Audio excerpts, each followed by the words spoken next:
Hi, hello everyone. I'm Anton Podkopaev, and today I would like to speak about JetBrains Research.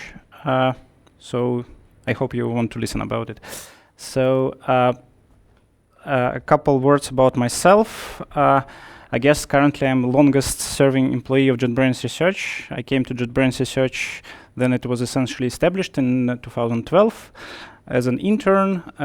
Then I finished my undergrad thesis under supervision of Dmitry Bulachev at JetBrains Research. Then I did my PhD studies also in JetBrains Research, and eventually I became a head of one of the labs at JetBrains Research.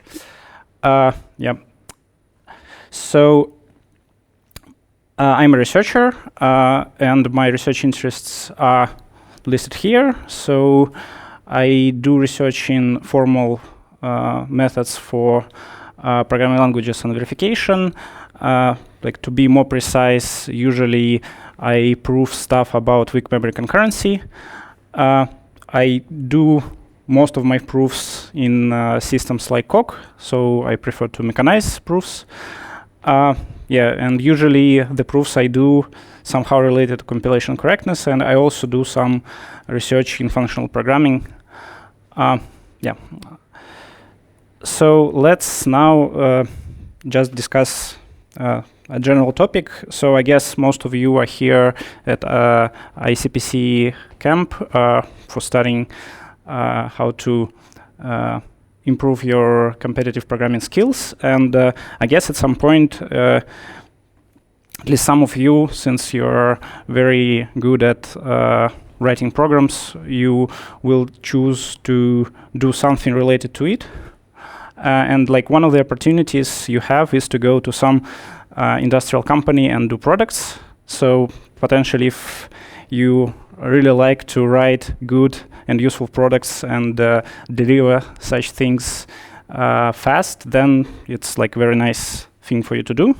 So in that sense, for example, there is JetBrains with many products which are very popular among software engineers, and JetBrains has also like nice internship programs and like many different job positions for you to consider. So yeah, but it might be that you are more interested in not doing something that applied. Maybe you want to do something more fundamentally new and without pressure of industry, like delivering faster than your competitors, etc. So then you might want to do academic position somewhere, and usually it means that you go to university and eventually you write papers where you put your new knowledge that you discovered. However, currently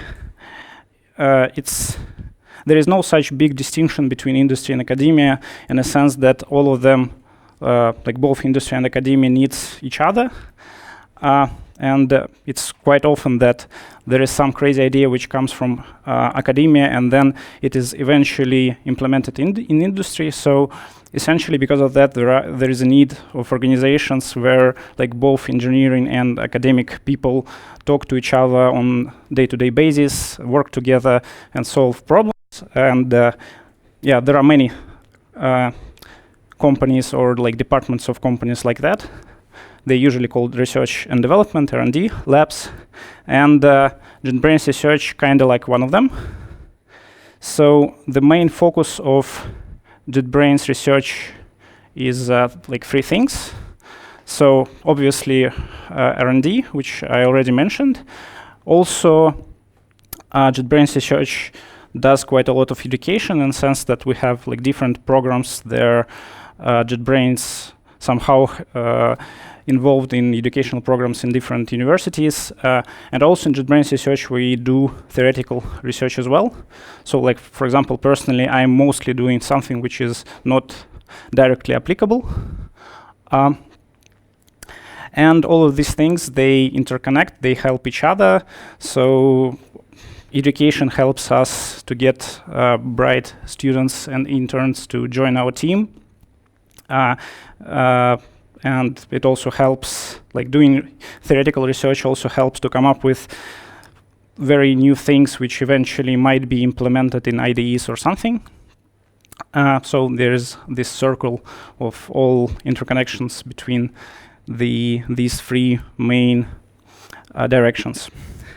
So as I already mentioned, JetBrains Research does a lot of university collaborations. So there are some programs which JetBrains Research helps with teaching and providing some materials in actually in this university, in Neapolis, also in Constructive University Bremen. There are some projects which are done in collaboration with Technical University Delft, and actually some other universities.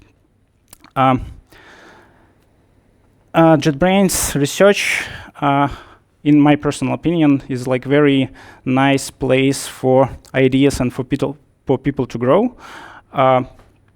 And essentially, like many people come to JetBrains Research as students, and eventually they write theses under supervision of researchers at JetBrains Research, and many of them become like either products or some research papers. And then, if this collaboration is fruitful and beneficial for both JetBrains Research and for intern, eventually, it's quite often that people convert to researchers in the lab. Yeah, so as already mentioned, like many of our colleagues come as interns, but some others come as more later stages of their career. And now I would like to give a brief introduction about laboratories which are at JetBrains Research. Actually, there are 13 of them. So one of the oldest one, the lab where I work, programming languages and tools. In this lab, what we do is usually related to formally proving stuff or like coming up with specifications for languages or verifying some programs. Quite often it means that we, as I already mentioned, prove things in things like Coq. So for example, we work on, and I'll mention it a bit more later in the talk, on specification of concurrency, like fixing existing language specifications, for example, C++ memory model or Java memory model, and working on new ones. Yeah, so this is our lab. There is also a lab for applied program analysis. People there do more static analysis and try to apply existing bleeding edge research to solving more applied problems, for example, helping writing Kotlin compiler. There is also a lab for concurrent computing. At this lab, our colleagues verify concurrent algorithms and write software which helps to write proper concurrent data structures. There is also a group working on homotopy type theory and dependent types, and their main focus is developing their own language with dependent types called Arend. And in this language, they are not only developing this language, but they also formalize mathematics in it. There is also a lab for algorithms and complexity theory. In this lab, colleagues usually do they formally prove complexity results about algorithms, essentially, as it comes from the name of the lab.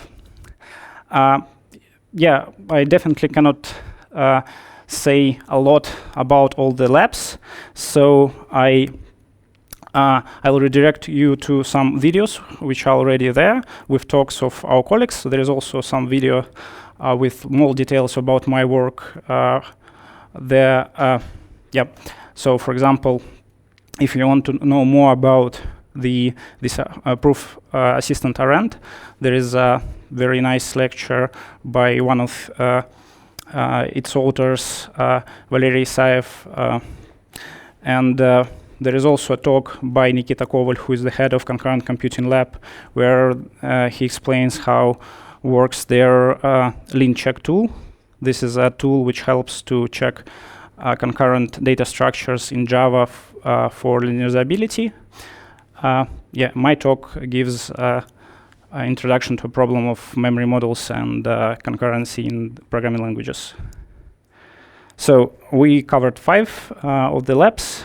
There are more, actually. So in this slide, all of the labs somehow use machine learning. So yeah, I guess the first in the list is the laboratory which has machine learning in its name. So in this group, our colleagues applying machine learning methods to solving software engineering tasks. And there is a talk in the same series as this one on exactly this thing by the head of the lab, Timofey Bryksin. So in the talk, Timofey talks about how they implement full line completion in IDEs and how it started as a research project and eventually was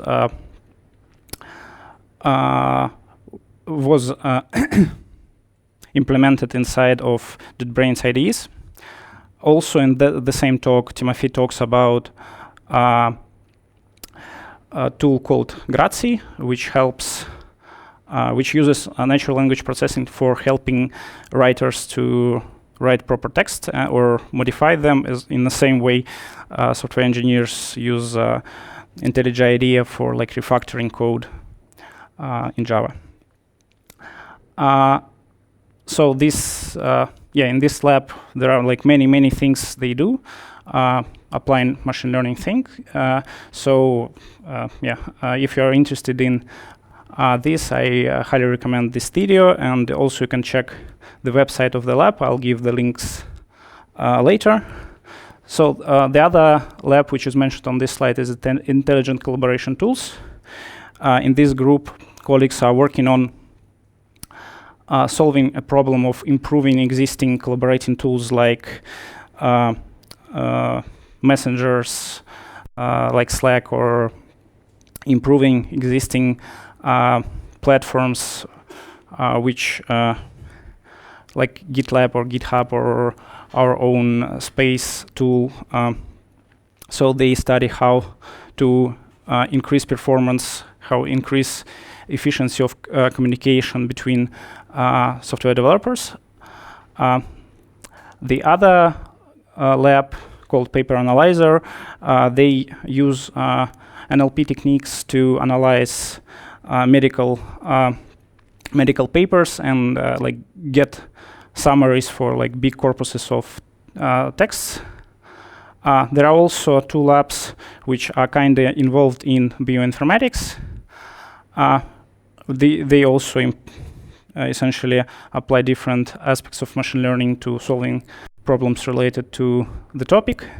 And there is also astroparticle physics laboratory, which also uses machine learning for studying existing cosmic data.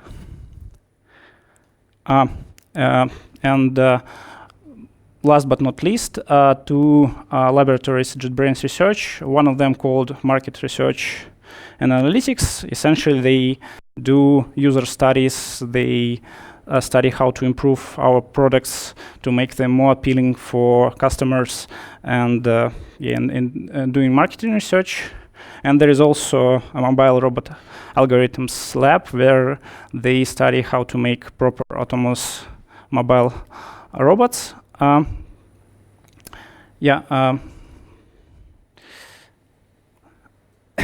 Some other projects which are done in JetBrains Research, to give you a brief idea what could be done and was done at some point.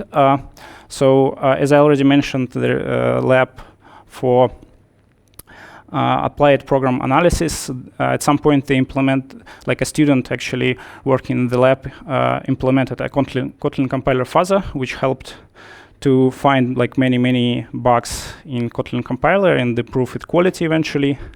In the same lab, at some point, also a student started and eventually finished a project which was integrated to IntelliJ IDEA Ultimate for on-the-fly code clone detections, which helps to improve method instructions and related refactorings. The lab for intelligent collaboration tools, one of their projects is to check messengers like Slack and similar ones, and and based on different metrics, come up with briefs for the messages which are important for a member of the team, which he might have missed in the day, and show it in the end of the day. The algorithms and complexity lab does quite a lot of conditional over bounds complexity results. So I already mentioned astroparticle physics lab. So they, as I already said, use machine learning for data processing. Biolabs, they working on making computational pipelines for analyzing human aging, also using like huge data, which bioinformatics currently have. And this is like one of my main projects, IMM, and we'll talk about it a bit in more detail. So as I already mentioned, JetBrains Research is a very nice place to work and to study, or at least like to do an internship. So there are some links. The first one is like the general link to JetBrains Research website, where you can read more about the labs which I already mentioned. And yeah, we also have, JetBrains has like general website for existing applications. And this one is like more specific for internships in Europe, a bit more, let's say, up to date to the current situation. But one very important thing is that if you are interested in any topic, and for some reason there is no open vacation on these websites, it doesn't mean that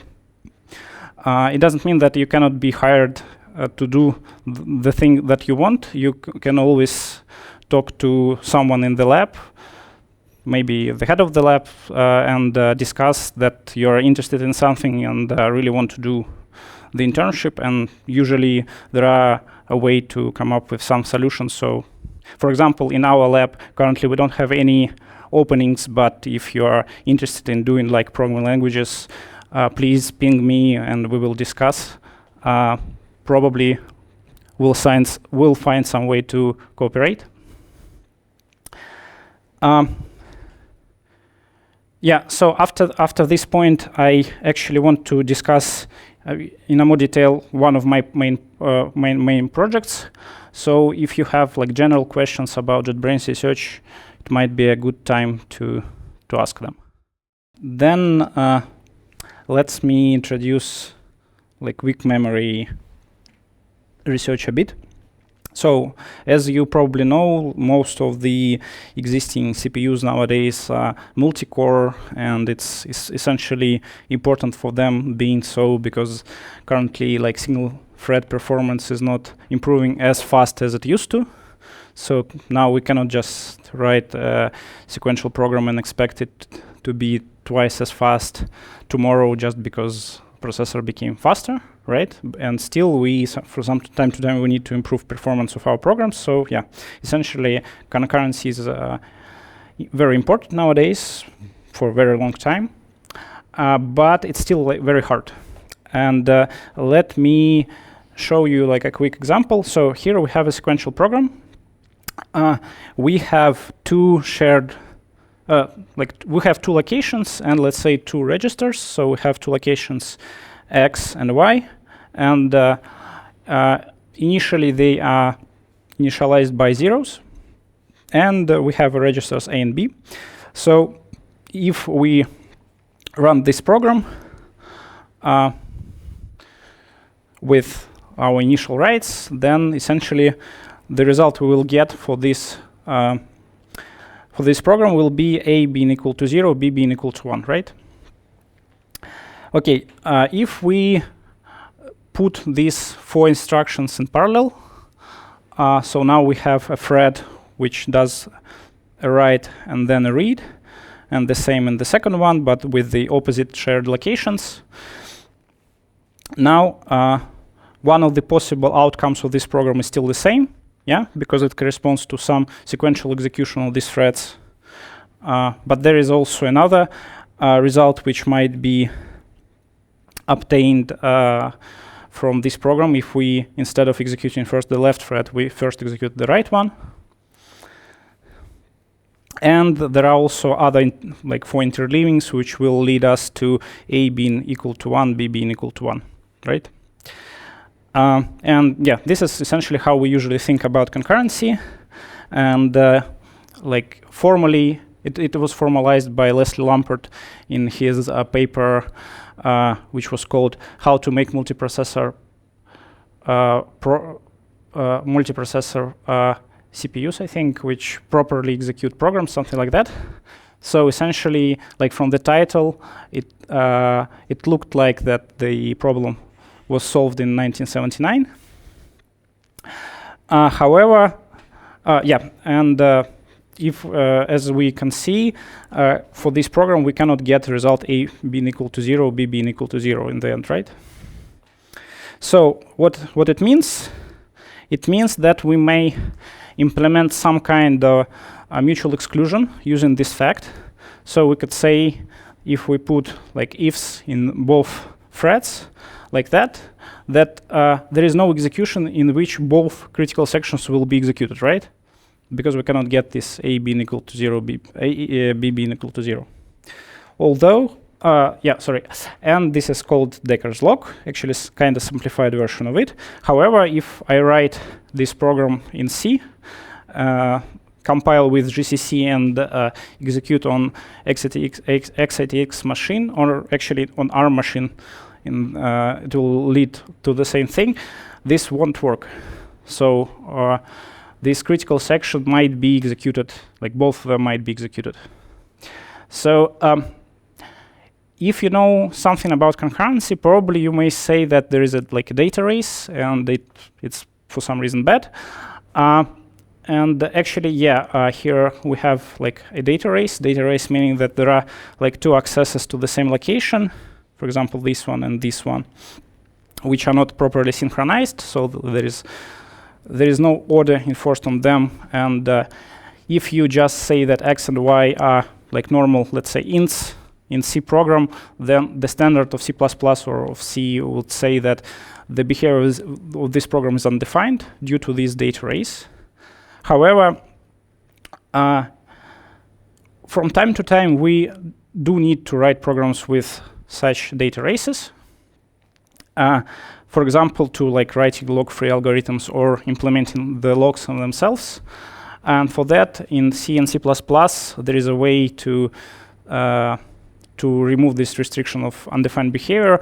You can say that x and y are so-called atomic locations, and then data races on them don't lead to undefined behavior, but instead have some complicated semantics. But anyway, you may write this program in assembly of x86, and then assembly does not say that this program has undefined behavior. Yeah, and yeah, so essentially it means that there is something wrong with our mental model, this sequentially consistent mental model. And yeah, probably does not explain the behavior of real systems. Does anyone have? Okay. I'm most certainly sure that there are some people who know, yeah, this problem, because I talked to them about this thing. Or I guess some other people also know it for some other reason.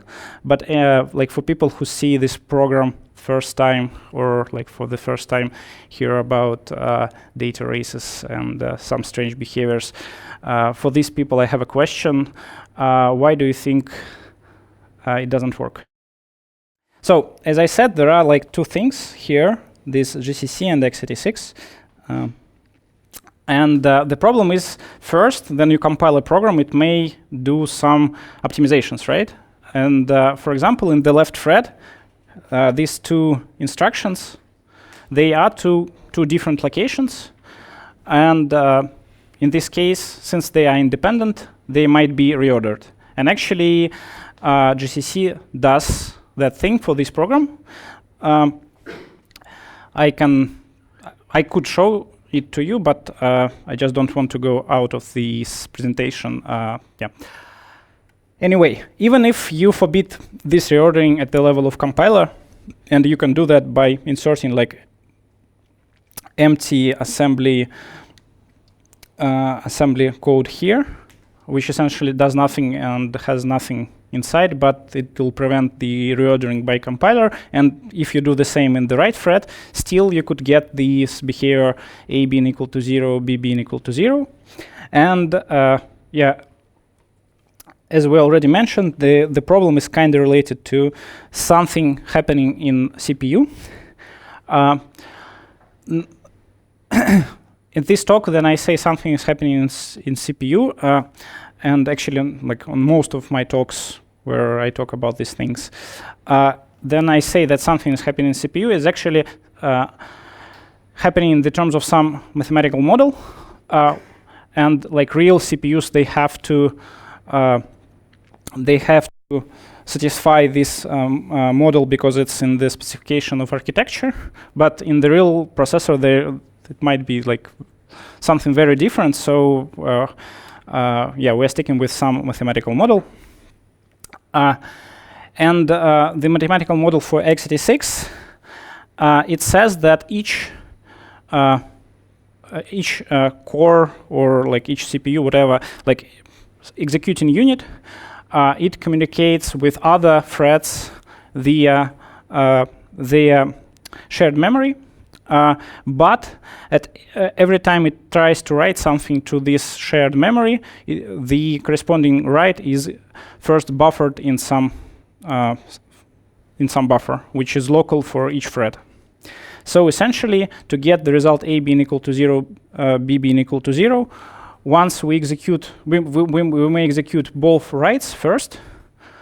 The corresponding write request will be in the buffers. They won't be propagated yet to the main memory, and then we execute reads and get the old values, zeros, and then eventually this write request in the buffers, they are flushed to main memory.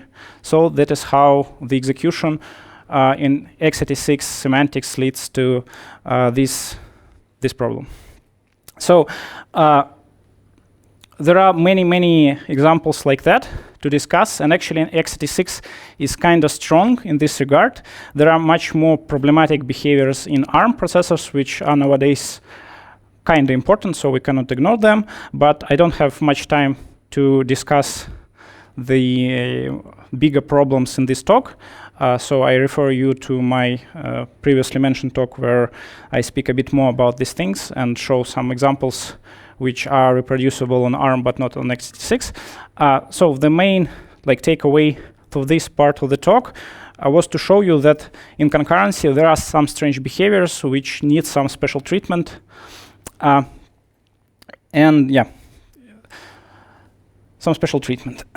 Okay, so we just saw some strange behavior which cannot be explained by sequentially consistent memory model, the one which was introduced by Leslie Lamport. So such behaviors, they are called weak behaviors, and memory models or like semantics of concurrency which allow weak behaviors, they are called weak memory models. So usually I say that I work in the field of weak memory models, and all real systems, they have weak memory models, so they allow non-sequentially consistent executions in one way or another. So all main CPU architectures nowadays have some weaker notion of consistency than sequentially consistency, and all languages which try to have efficient compilation scheme to this to this hardware, they have to have also the weak memory models. And actually, it's also important to note that all of the mentioned systems, they all have different memory models. So it's not just like one of them. It means that there are some behaviors which are observed on one systems but not on the others. And so we have to do something about this zoo. Yeah, so let's have like a brief sketch how these memory models interact with each other.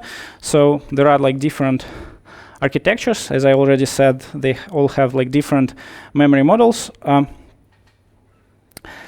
So for example, the picture for x86. So here these blue boxes, they denote CPU units. This green bar denote the shared main memory, and these red boxes, these denote these write buffers, which we already briefly discussed. In power architecture, it kind of looks like a distributed system in a sense. So each computing unit has its own memory. Or you may think about like part of cache, and they interact with each other. So like power, unlike x86, may have a situation there some write, let's say done by thread 1, is observed by thread 1 and thread 2, but not thread 3. And that could not happen in x86. In ARM, for ARM actually, like for like modern weak memory model of ARM, which is in the standard, there is no good way to show it as this diagram. But still, I have something here. It's related to like for some older formalization of the architecture, where essentially there was like hierarchy of buffers which were shared by CPUs, and in these buffers, unlike x86, there might have been stored not only write requests but also read requests, and yeah, it allows like crazy stuff comparing to x86. But anyway, so as I said, these platforms, they have different memory models. Then there are compilers. As we already discussed, some weak behaviors might be observed due to compiler optimizations, and even compilers for the same language, let's say GCC and LLVM, then we consider compiling of C. They do apply different set of optimizations which affect these concurrency aspects in a different way. So they kind of enforce different expectations on the memory model of C. So that is why we also need some kind of memory models for languages which will incorporate restrictions from all major compilers. And then in the end, this specification, this is what is used by software engineers.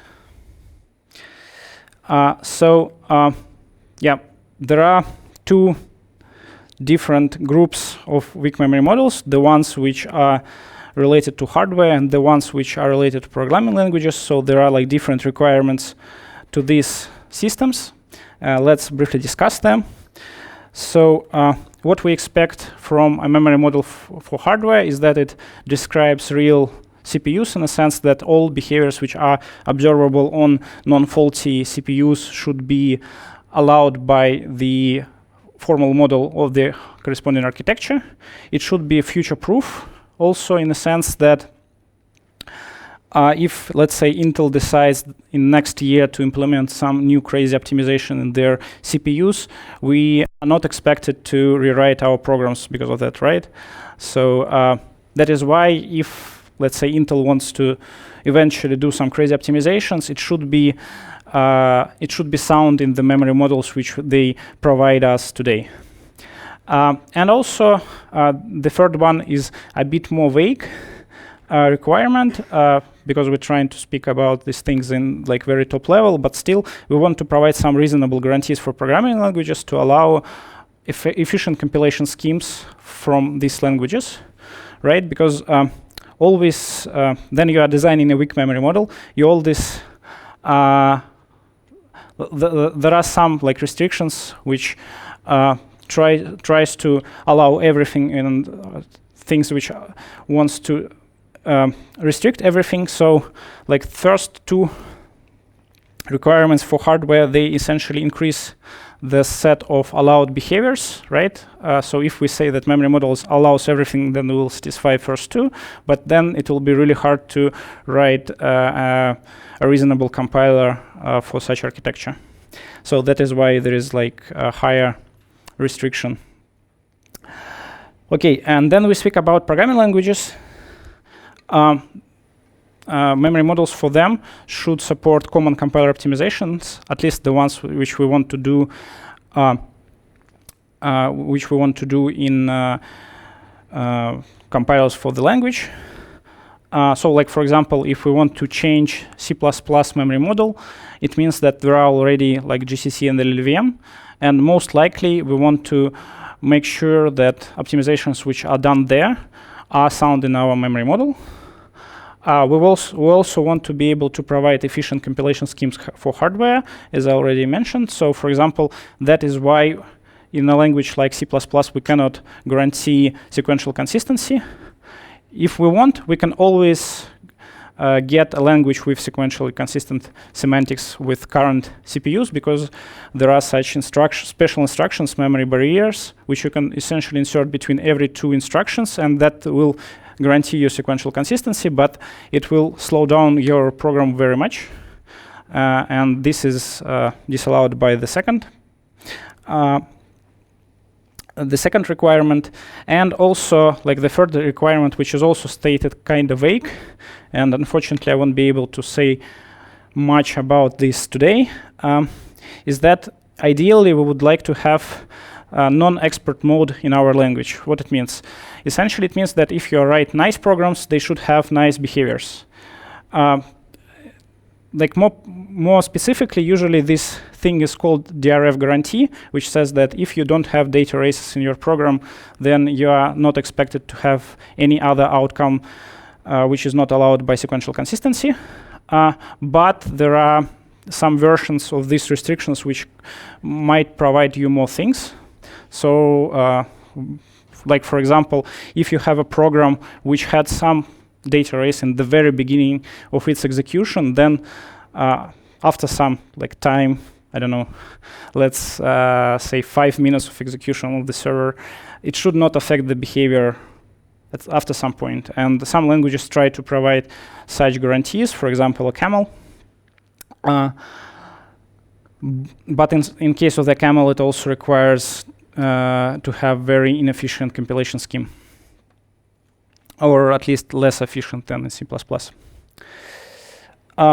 Yeah, so the focus of my work usually is on like proving efficient compilation schemes to hardware for new memory models for programming languages. So currently there is a problem that existing memory models, let's say for C++ and for Java, they have like different drawbacks. For example, in Java memory model, there are some problems with compilation schemes to power in most popular VMs.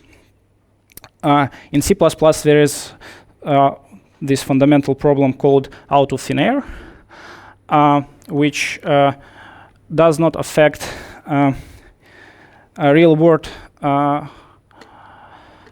observable executions of programs, but it makes impossible to prove things about like prove deep properties of programs due to this problem. And yeah, there is like big line of work which tries to come up with a better memory model for C++. And for Java eventually as well. So like one main project which I am involved in is called IMM, or Intermediate Memory Model. And the idea is that it abstracts away existing hardware memory models. So it's something which is weaker than all of them and still allows efficient compilations to them. And then you may want to come up with a new memory model. So there are like 3 memory models mentioned here, like Promising 2.0, Promising, and weakest MO. This is all like slightly different attempts. If we consider Promising 2.0 as Promising and something radically different in case of weakest MO to solve C++ memory model problems. And there are some other languages with other memory models. So this framework, which my colleagues and I developed, is essentially provide this abstraction, as I already mentioned, and it already justified some changes in the standards of C and C++, C++, and JavaScript, which were integrated in the standards. Usually what we do, so essentially this whole framework is formalized in Coq, and it means that even though like the proofs of this compilation correctness, they are kind of big and long. So before I had this Coq formalization, one of like similar proofs was like 60 or 70 pages of appendix in one of the papers, like pen and paper proofs, and it was terrible in the sense that it was very hard to check if the proof is correct. And now we have these Coq mechanizations, which if it type checks, then most likely everything is right with our proofs. So yeah, we have this like kind of big Coq projects related to these proofs. Some other projects which kind of around this weak memory theme or mechanization. So we also, as I already mentioned, help to develop some other new memory models, like for example, Promising 2.0.